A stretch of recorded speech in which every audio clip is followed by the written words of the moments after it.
Okay, so we're back. It's been 2 minutes in my KitchenAid. I did have it up on level 6, to really incorporate those ingredients, and I forgot to mention that in the last video. So it will be about 2 minutes on level 6, because we're not kneading at this point. We were just incorporating. So that's why I had it up on that medium speed.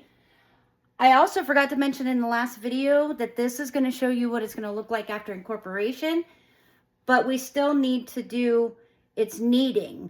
So this step is going to depend on a lot of factors in your house.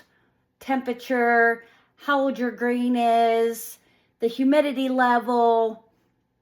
All of these things and more go into how fast it's going to take your dough to be ready for rise. I will show you what it should look like prior to that rise after kneading, because there's not a real set time limit. Now, I say to you guys all the time, 20 minutes. I say that because I want you to learn your dough, okay? And so it may be that you only have to do it for 10, but that max should be 20 minutes. You should not ever have to beat your dough into submission. We are just kneading it to get it to strengthen that gluten a little bit with the incorporation of the yeast. And in a KitchenAid style mixer, that's only going to take you about 10, maybe 15 minutes, but please, 20 minutes is all you need. After that, you're literally just ripping through the gluten that you spent so much time trying to build and strengthen. And then you have people who say, well, I don't understand. It looked beautiful when it was raised, and then I put it in the oven and it collapsed. Well, that's because you ripped through the gluten structure and there was nothing to hold its weight once it rose. So let me show you what this looks like after everything's incorporated so you can know what that is. And then I'm going to turn the KitchenAid back on, but I'm only going to have it on stir.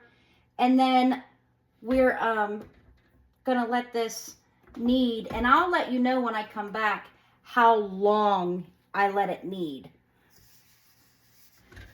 So as you can see, it is all but like pouring off of the hook that I pulled out.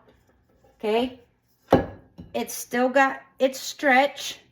It's very sticky.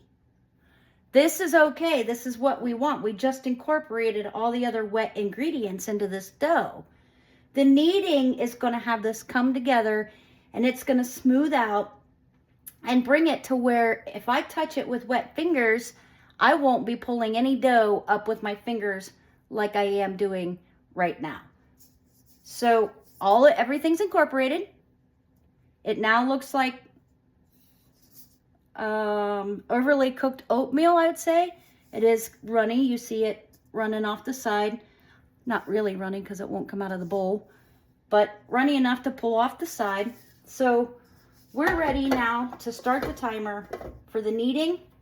Like I said, I'm going to do this on stir, and then I will come back and let you know how long it took to get to where we need for the next step. I'll see you then.